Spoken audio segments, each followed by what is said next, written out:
First v second in League One over the weekend, and first beat second by 1-0. That's Birmingham.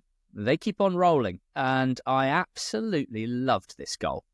And I recognise that it is somewhat ruined by the fact that the keeper gets a strong hand to Gardner-Hickman's volley, and therefore the aesthetics are somewhat impacted.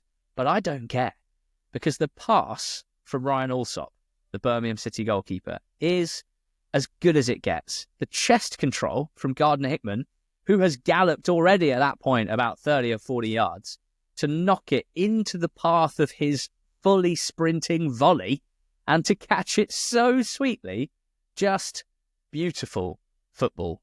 And I don't care that the Wycombe keeper got a hand to it. It was brilliant. And I think, look, firstly, I'm always happy for Dalen Gardner-Hickman whenever he does well, because I just love versatile players. I love players that are able to play left wing, right back, centre mid, and anywhere else they're needed. And that's Gardner-Hickman. And it's nice that he's got the glory of a couple of goals in the last couple of weeks, because he's obviously, he's a utility player for this Birmingham City side. And I think sometimes they deserve to get a bit more credit than they do. But Alsop's the one I want to touch on quickly here. I think there's an argument he's one of the most important players in League One this season, because if you cast your mind back to the start of the season, when we were wondering how good Birmingham were going to be, and we were seeing them concede in what felt like pretty much every game, and generally they were conceding either set-piece goals or like glaring errors, and a lot of them were at the feet of Bailey Peacock-Farrell. And Alsop's come in, changed it completely. The errors are almost entirely out the window, albeit with the style of play, there's always it does expose goalkeepers. But the shot stopping's been great as well. And it's 16 clean sheets in his 25 games, 12 clean sheets in his last 15 games, and the distribution as well, as seen here for the assist. He's made a huge impact to this Blues side, who are clearly now cantering to the title, 12 points clear of Wycombe and Wrexham with a game in hand. Shame he left the stadium in a protective boot. No. Injured. He was taken off a minute to go. So Peacock-Farrell came on, yeah. I think Alsop could maybe play in one of those boots and they wouldn't be that affected. He's struggled to pull off one of those passes, wouldn't he? I'm sure he'd be all right with his left peg. Interesting. Yeah, I mean, the elephant in the room, now that I've spoken about, I always want to call him Julian Alsop, now that we've talked about Alsop in goal, is the red card that Wycombe got in the first half. It's the second time in the space of a week that an opposition team have had a first half red card against St Andrews. It's the second time that people have seen fit to suggest that it shouldn't have been a red card. And it's the second time where I completely understand why it was. It's the second time, like with Jack Curry, like with this tackle from Xavier Simons, where I think it's at best an orange. And I think if you're the sort of person that likes to say it was an orange, I don't think you can get angry if it gets given a red, because what you're suggesting there is that it is basically either a red or a yellow. I don't think you can, in good faith, then say the referees had a shocker. Simons is galloping across to close down Ethan Laird, who's scampering down the touchline. And the first time I saw it, I'll be honest, I was surprised that the ref went for a red card over a yellow card. The more I saw it after that, the more I appreciated what the referee and his lino had seen. Because Simons absolutely flies in off the ground. And I think it's one of those, George, where I think he knows he's going to be late to it, or there's a very good chance. And I think he has made one of those split-second decisions that you do when you're playing football, to fly in regardless and basically say, right, if he gets there first, at least I'm going to take him out so he doesn't get to the byline. And sometimes those are just about okay, but I think there was enough force in this, and particularly contact on Laird's ankle, which frankly could have gone a lot worse for Ethan Laird. I think if there's a bit more impact on his ankle just as he plants it, that could be horror injury territory. So for me, it was a red card, and it doesn't really matter that Birmingham have had 2 incidents like that in a week. It doesn't mean that there's a conspiracy in their favour. It just means that there have been 2 fouls, which are orange at best, and the referees have seen, in the case of Curry, also a lot of contact of studs and ankle, even though he got through the ball first. And you can't do that anymore. Dangerous play, endangering an opponent, excessive force, they're all there in the laws. It doesn't say anything about getting the ball first in the laws of the game. It's about whether you're endangering your opponent. And I think in both cases, you can say that they are. So there you go. A bit of pro Birmingham City bias from Not the Top 20 podcast will certainly cause some head scratching within certain factions of that fan base. But, I guess it's also worth mentioning that Wycombe did pretty well in the second half with 10 men and had a huge chance. Joe Lowe from a set piece, who probably should have done better, and also made a big save. So credit to Wycombe for the way that they played, but it's only one win in their last 5 for them. Since losing to Shrewsbury, Birmingham, they have played 18, won 14, drawn 4, just conceded the 4 goals in their last 18 league games, cantering to the League One title, cantering up to the Championship. Who will join them? I think that's a pretty interesting discussion. Wrexham didn't really take advantage of Wycombe's defeat, just a point they got at home to Bolton. It was a match that damn well happened, a second 0-0 between these two teams, but 3.26 expected goals, 4 big chances missed, 29 shots in total, only 2 of them on target. Particularly egregious was the miss from O'Connor of Wrexham, and a good save, it should be said, by Okoronkwo to deny Collins on the swivel in the second half. Not a disaster for either side, I wouldn't say that point. Which takes me to what I think was the big story of the whole League One weekend, George. It took place not far from where you live. It took place at Leyton Orient. They were 1-0 up against Charlton heading into extra time, injury time, and Charlton somehow left with all 3 points. Tell me about it. I think this has to be one of the games of the season across the 3 leagues, not just for what happened and the way that the game ended, but also just a ridiculous game within the match itself. The first goal from Jordan Brown is one of the goals of the season, like full stop. Mm-hmm. An absolutely ridiculous. I think it's Prattley has a shot from the edge of the area after a corner that's kind of deflected into Brown's path. He is minimum 30 yards from goal, takes a touch and hits the bouncing ball unbelievably sweetly, and it just flies into the top right-hand corner. One of those goals that's scored from so far away, and yet the keeper is absolutely miles away from it. Like an unbelievable strike to take the lead. We then had a phenomenal clearance off the line from Kane Ramsey, which would have put Leyton Orient 2-0 up. A ridiculous goalmouth scramble at the other end at 1-0, where Josh Keeley made a couple of huge saves, and you're wondering how the ball didn't go in the back of the net. And then, not necessarily in the most dramatic of fashions, well, in terms of the goals themselves, but Charlton get a corner in the 94th minute, swung into the box, Macaulay Gillespie at the back post, Josh Keeley comes out flapping, Gillespie heads in the back of the net, 1-1. 2 minutes later, corner, same side, the same cross comes in, the same header, but a different person, and Kane Ramsey at the back post, nodding in the back of the net to make it 2-1, sparking absolutely wild scenes to the Charlton fans that have made the very, very short journey across the river from Charlton to Leyton. A ridiculous way to win a game of football. Ridiculous when you consider that these two teams were separated by 0 points coming into this game and separated by a goal difference of, post-game, only 2 goals between the two of them. So had Charlton not come round, come back from behind and won this game, it would be Orient who would be 3 points ahead of them. But those 2 goals now mean that Charlton are 3 points clear of Orient, where realistically it's unlikely we'll see both of those two teams finish in the top 6. Massive in terms of the stakes.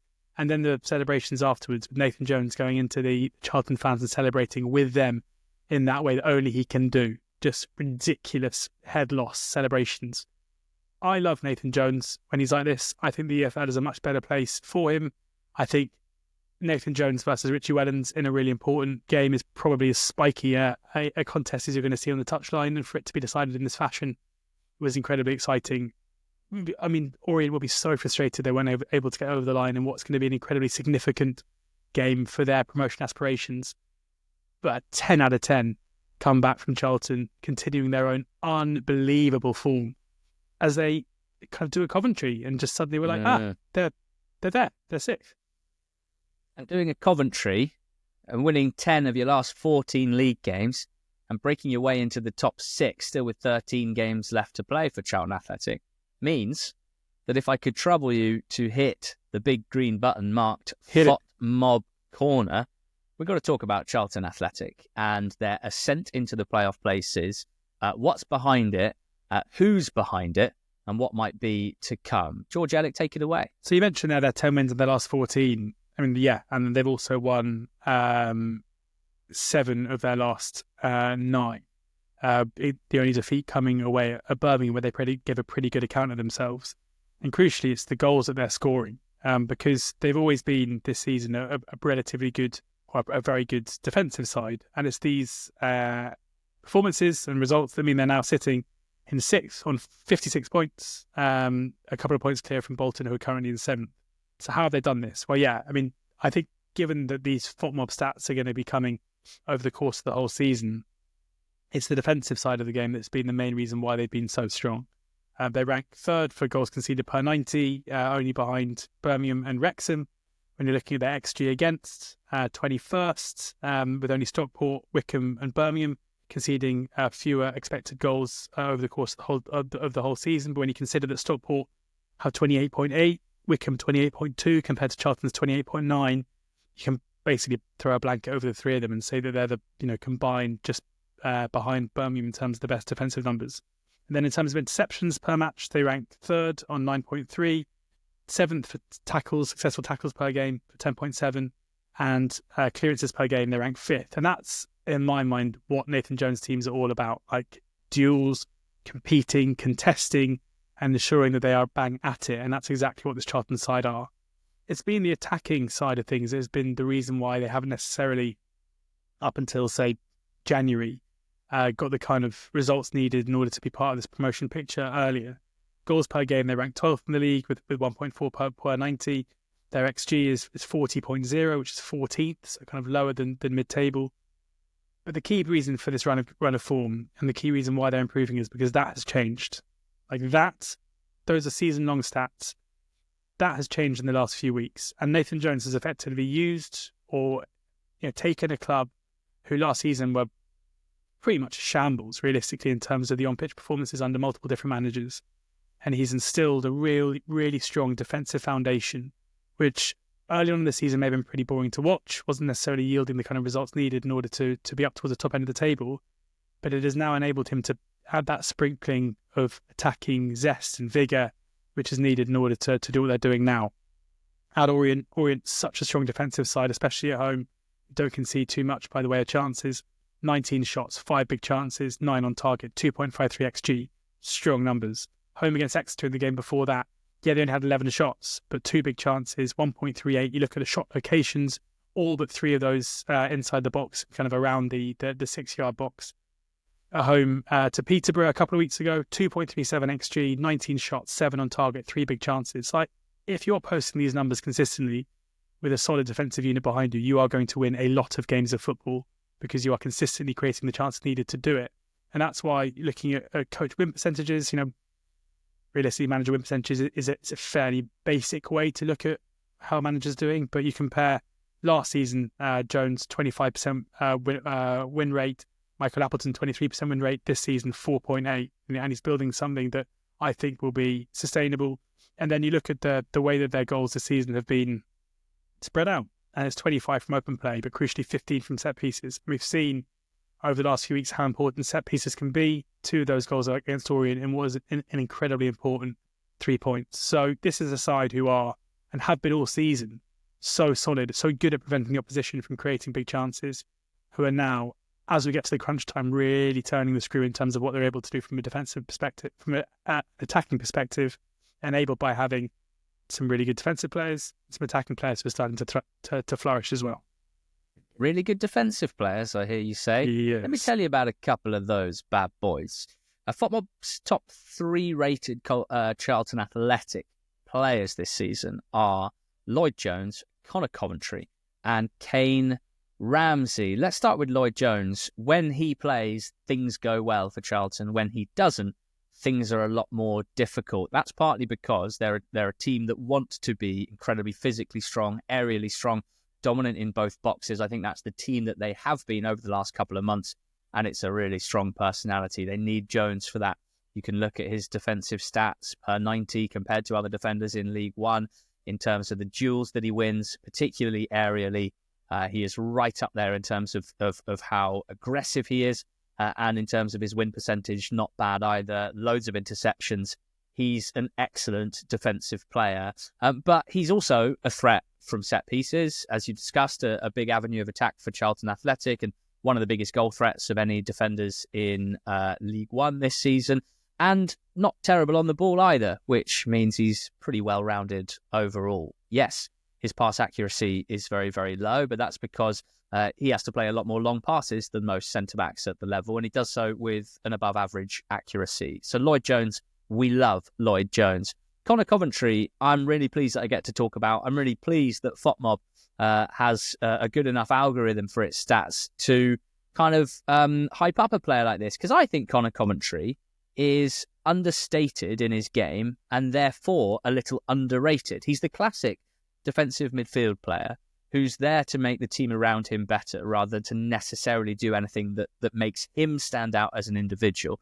But you can see how few weaknesses he has, looking at his in-possession stats, above average for most of the passing stats, and even in terms of, just touches. He just gets on the ball an awful lot. He makes this Charlton team tick. He's the one that decides when to go short and when to go long, and he very, very rarely gives the ball away.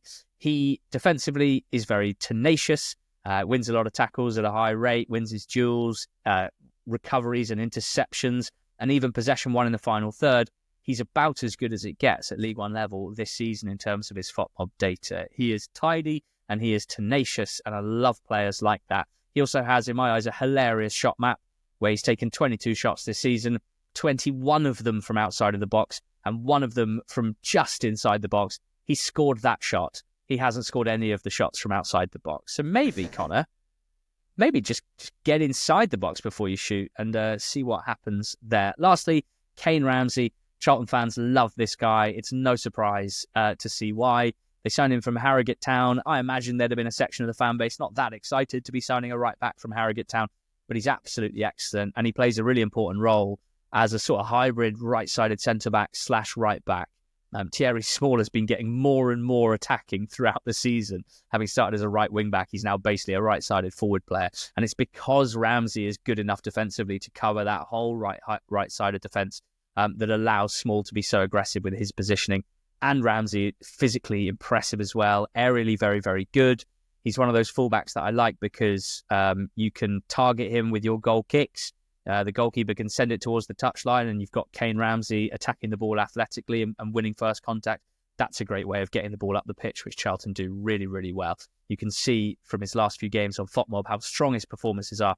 7.9 rating against Birmingham, 8.6 and an assist against Exeter, 8.5 here. The hero with the winning goal. It's all going very well for Charlton Athletic. It's been fun to break it down using FOTMob, which is our favourite scores app on a match day. We'll be using it on Tuesday night, Wednesday night when the EFL scores come rolling in, but also allows us to dig a little bit deeper into the stats for individual players, teams, leagues, etc. So do download FOTMob using the link in the description today and you won't look back. Stockport County were last week's FOTMob Corner segment, and I am so relieved that they won because we're just starting to get one of those annoying things that can happen when you do a segment highlighting how good a team is every single week. People were starting to talk about the curse of FOTMob Corner, but Stockport beat Blackpool from behind by 2-1.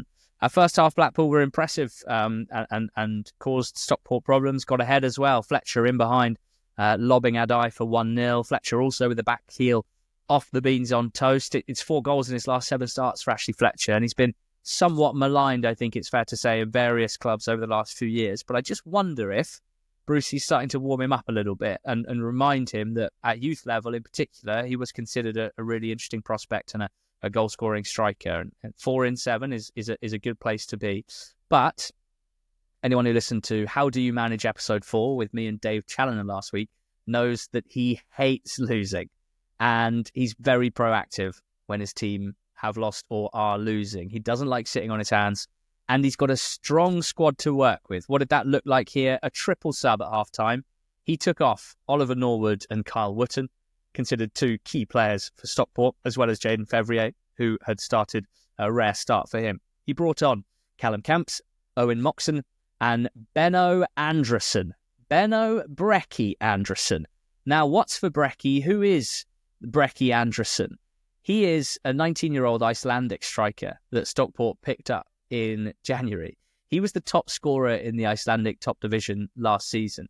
In fact, he's the only player to ever hit 20 goals in the top flight of Icelandic football. Now, that was somewhat massaged by the fact he scored 5 on final day, and he had scored 4 in a game a few weeks before. So he did get his goals in batches in Iceland, and he did so here as well, scoring twice to win the game for Stockport in just his second sub-appearance for them. The first one, Blackpool defence got themselves in a right mess with Olafe running in behind, squaring it for Benno to score. Big Corey Adai made some big saves at 1-1 to keep them level, and then Anderson won it with a nice header. A great run forward from Callum Camps, brilliantly found by Lewis Bate, and Anderson headed in his second. So in the battle for second, Stockport have to be involved in this conversation, and it's all coming up Stockport at the moment. They are 4 points off Wycombe and Wrexham, and they've played a game more, but they've picked up 6 points more than both of those teams over the last 8 games, and there's still plenty of football to be played. So if this form continues, and I don't see an obvious reason why they would suddenly go into a tailspin, they will be involved in the automatic promotion battle, and that's pretty exciting. Also, just really pleased that there's no curses. No curses on Footmob Corner, no curses on How Do You Manage, because Stevenage have barely won since you spoke to Alex Ravel. Maybe you're the problem. Good win for Stevenage from behind against Blackpool. Hull also went on a pretty bad run after I spoke to Ruben. Stevenage lost. Sorry, George. Charlton fans. Stevenage lost again, home to Huddersfield by 2-1. Yeah, they did. Stevenage, it's finding life a little bit tricky now. I mean, they had such a good run, and I guess expectation levels are heightened, not helped by pesky podcasters asking the manager whether or not they're going to be in the playoffs and talking about going back to Wembley and other things like that, which might seem a bit fanciful now. Obviously they beat Shrewsbury away last weekend. This wasn't necessarily a bad performance from them either. I think the headline here is all about Huddersfield, who came into this soul searching a little bit, and it started the best way it possibly could with Callum Marshall scoring from their first shot from close range after 3 minutes or so. And they came close to scoring another through Josh Koroma straight afterwards. Brandon Hanlon then scored for Stevenage, and Stevenage really should have been 2-1 up straight after that, and what was a pretty frenetic start to the game, with Dan Kemp missing a really good opportunity, with Longwick scoring a header shortly after that to make it 2-1. So 3 goals from 5 shots, all scored in the first 25 minutes or so of the game. And after that, Stevenage, especially in the second half, had a fair few opportunities to level the game but were unable to take them. Stevenage aren't going to finish in the playoffs. I think it's pretty obvious to say that now. They're not going to be worried about where they finish. They are destined for a mid-table side. They're probably going to be a team who will be one of the first onto the beach. It is March. It's quite sunny outside. It's quite nice weather to head to the beach, unlike normal this stage. And, it'll be interesting to see how they get on between now and the end of the season. But, whatever happens to them, they can reflect on a very good first full season after Steve Evans' reign under Alex Ravel. That's something to build on, certainly, especially the churn of players that we've seen in the last couple of windows. For Huddersfield, this is huge, I would say, because I'd kind of written them off. The performance levels were so bad. The bad feeling at the club felt like it was spiralling. The massive injury crisis they're going through. But suddenly, they beat Stevenage away from home. They see Wrexham, see Wrexham drop points. You see Wycombe get beaten. They play Wrexham at home on Tuesday night. If they win that game, then they are right back in the mix for the top 2. And with the quality of squad that they've got, and the quality that I believe they've got in the dugout, there's no reason why they can't do that. And this result should give them that little bit of belief that it's very easy to be knee jerk and make sweeping statements about seasons being over and things being won and the rest of things, which I probably fell into last week in the Championship. But Huddersfield are right there, and we've seen already this season on 2 separate occasions how they put bad runs behind them and gone on a bit of a winning spree. And it wouldn't be a massive shock to me if we saw them do it again, albeit in terms of personnel, it's not ideal, their options they've got at the back. Big one at Wigan, significant on both fronts, as Reading came from behind to beat them by 2-1. Carr had put Wigan ahead with a header from a set piece in the second half. Wareham levelled it up for Reading with a really nice take. First touch was nice, little finish with the outside of his foot. Sounds really weird, this, but really reminiscent of Danny Ings when he was playing for Burnley back in the day. Don't know if anyone else thought that when watching Jaden Wareham's equaliser for Reading at Wigan. If so, let me know. Is there a particular Ings goal that I'm thinking of? Please let us know in the comments. That's a really niche. Let us know in the comments, that is. And Tyler Bindon won Danny Ings goal is amazing. Get your Danny Ings. No. That specifically has to be a championship goal. Cannot have happened in the Premier League. So yeah. Bindon, after him and Mbenge being anointed my favourite centre-back pairing in the EFL last week, Bindon goes and wins it for Reading. Bindon's an amazing talent, and I'm really interested to see where his career takes him. I'm always fascinated by how and who Reading got, how and with thanks to who Reading signed Bindon from the LAFC, or was it LA Galaxy, academy, when Reading themselves were in a position where they were barely signing any players and all at sea, as they still are off the field. Either way, he's a sensational player. He went quite close in the first half when he just plucked a ball out of the sky with a beautiful first touch, dipped inside and had a shot from range, which was saved. He won it here, second bite of the cherry. Big away win for Reading. It's only their 4th in 17 away games this season, but it means that they're only 3 points off the playoffs. And earlier in the week, the club announced a period of exclusivity had been given to a prospective owner to complete final due diligence and legally complete the transaction. The club said timelines can't be guaranteed, but the structure of the deal should allow for a quick completion, which would be for the benefit of all concerned, and confirmed that the agreed sale includes the transfer of Mr. Dye's shareholding in the Reading Football Club Limited, and also the select car leasing and Bearwood Park training facility, which is always what you want to see if a club changes hands. So positivity, we hope, although I know that there are Reading fans who have been burnt so many times before by this stuff that they would prefer not to even bother with the hope and expectation. I completely get that as well, but I think we have to try and be positive and celebrate wins, and this looks to be one. Fingers crossed it can get done. But this defeat spelled the end for Shaun Maloney at Wigan Athletic, which is sad because obviously someone with a great connection to the club from a great spell as a player, and who walked into a tough job, I think it's fair to say. When I think about Shaun Maloney and Wigan, I think, George, this is one of those where I'm very... two things can be true here, right? And I don't think you need to have a huge hot take personally. Anyone that's listened to the betting show this season knows that I have bet against Wigan quite a lot. I don't think they've been a particularly good side this season. But first, I want to make the point that Wigan as a club, when Maloney was appointed, were undergoing and have since undergone a huge shock to the system financially in terms of the threat that they were under the previous ownership and the mess that had been caused over the previous few years, which is being slowly, but I believe surely, cleaned up by the new owner, Mike Danson and co. It's a new era for the club, and it's difficult, I think, for the fans because they've seen such glories in the Premier League and winning the FA Cup. It's quite clear that they're not going to be back there anytime soon. They're not even going to be able to compete financially in the Championship.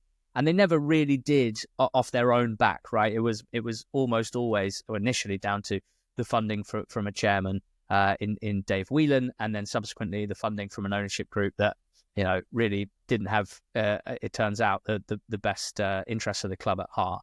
It was time to take stock, and I think in Maloney they had the perfect manager for that period of time. I think he had a lot of success as a leader of the club, as the public face of the club, at a time where the club needed that stability.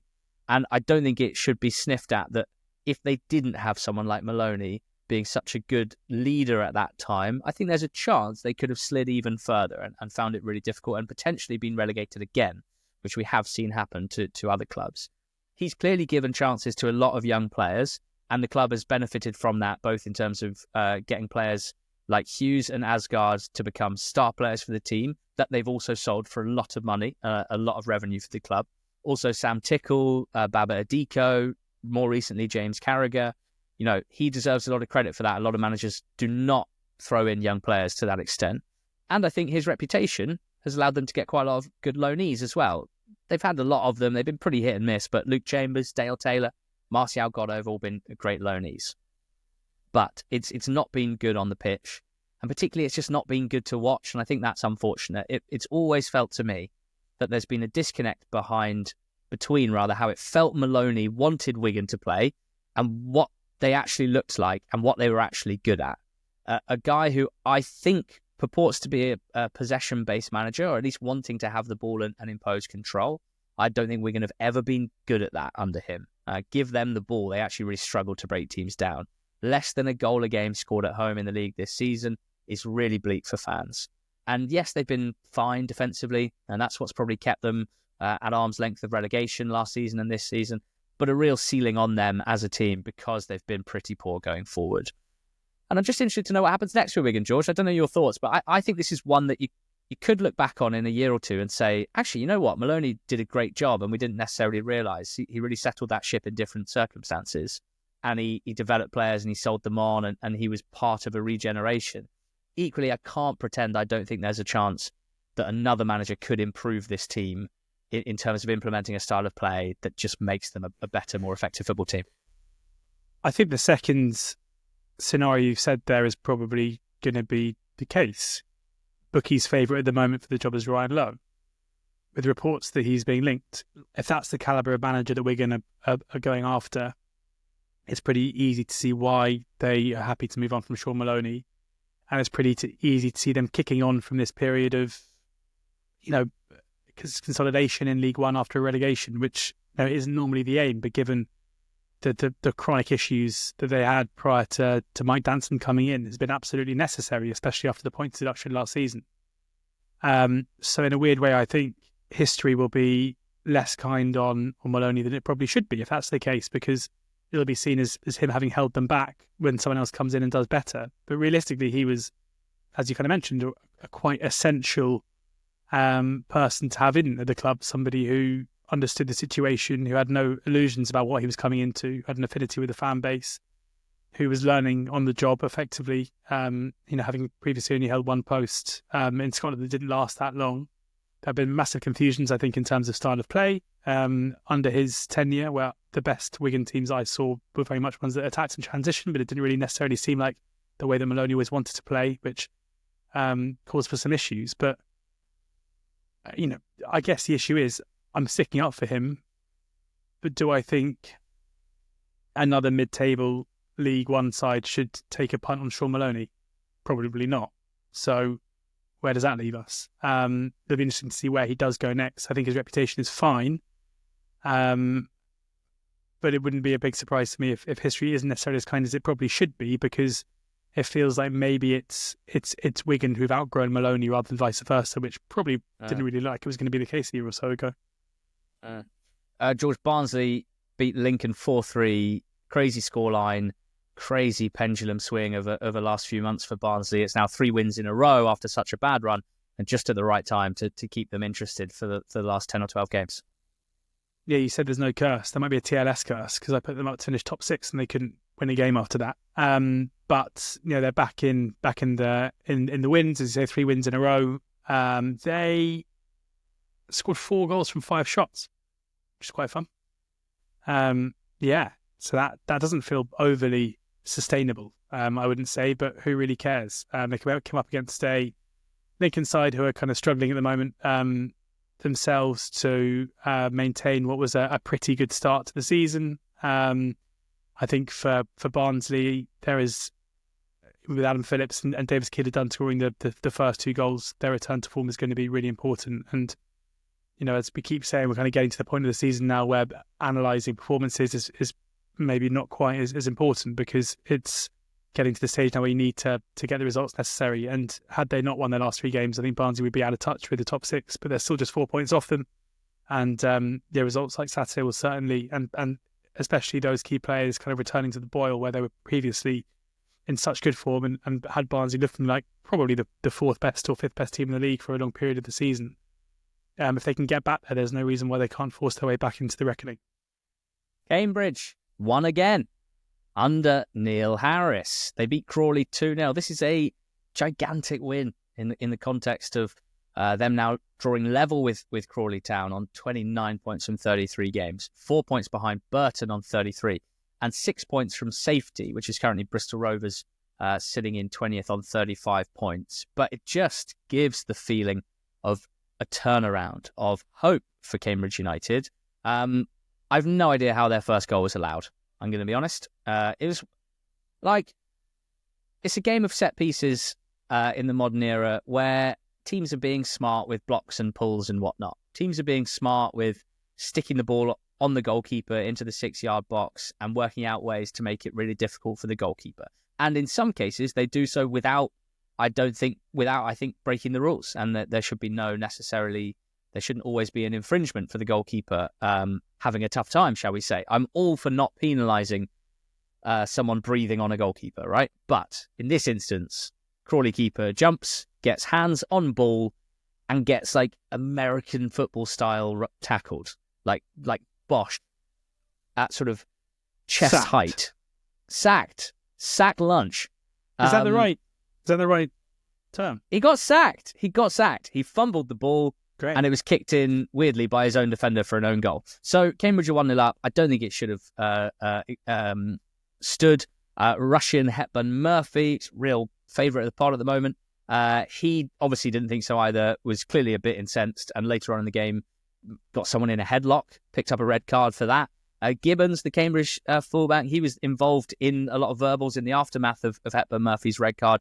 I don't know why his head was so hot, but he then got himself sent off with a straight red of his own for a really rash challenge. But before that, Digby had made it 2-0 with some nice box crashing and won the game for Cambridge by 2-0. So it's back-to-back wins for Neil Harris. He absolutely loves it. I kind of feel like with the League One relegation battlers, we've spent so much time this season when a team's won back-to-back games going like, hello, oh, this is going to be interesting, isn't it? And I'm like 4 times bitten, 5 times shy. So I'm not going to go big yet. A couple more wins, and I'd be willing to get on the train to Cambridge, the Cambridge train. Peterborough, that's not far from Cambridge. They won 3-1 against Shrewsbury, George. Big couple of weeks for them, I think. Yeah, it looks like they probably are getting the necessary results to put themselves out of danger for the relegation zone. This was a pretty important game of doing so. I mean, they still are only 4 points clear, so that might be a little bit hasty. But without those back-to-back wins, they'd be in some serious trouble, and they were massively helped here. I would say they were massively helped twice. Once by John Marquis, who decided to I think his thinking is probably, I'm going to stick one on the centre-back. I'm going to let him know I'm here. It's 4 seconds in. What's the ref going to do? Please give me a talking to. Oh, no, he's giving me a red card. That was stupid, wasn't it? And it wasn't as violent an assault as Hyam on Gunn, but it was still pretty stupid. He still very clearly looks over his shoulder and looks to kind of throw a shoulder or an arm into the defender's face, and he gets sent off for it, and correctly so. Peterborough then take the lead relatively soon afterwards, and it kind of looks like direct from a corner, we should say. And it looks like the game is probably going to go one way, but absolutely not, because Shrewsbury get themselves a penalty, which is converted by Benning, and then they absolutely should have had a second penalty. George Lloyd running down the left-hand side is kind of taken out from behind. The referee gives a corner. It's very clearly a penalty, and so maybe it's a case where the referee feels like he's given 2 pretty seismic decisions relatively early on in the game, and he doesn't want to tip the balance one way, because I don't understand how he hasn't given it. But either way, it was 2-1 shortly afterwards to Peterborough, and the key man in this, the key protagonist in turning this game from a 1-1 draw against 10 men to a 3-1 win was Ibiodo, with 2 sensational assists. The first, a really good cross that was diverted home, and the last one with about, I think, 99 minutes on the clock. Odo getting on the ball out on the right-hand side, using his really good ball carrying ability, gets his head up and squares it for Chris Clark, who makes the point safe at 3-1. Bit nervier than it could have been, than it should have been. 100 minutes of football playing against 10 men at home against a side who are in the relegation zone. Posh really should be making that safe earlier than they did, but they got there eventually. And yeah, Shrews kind of proving their own worst enemy at the moment, not kicking on from what was such an impressive start under the Wild Thing. And in a week where they made it to Wembley in the trophy as well, a happier week for Peterborough United. Bristol Rovers 2, Rotherham 3, messy game between 2 messy teams, realistically.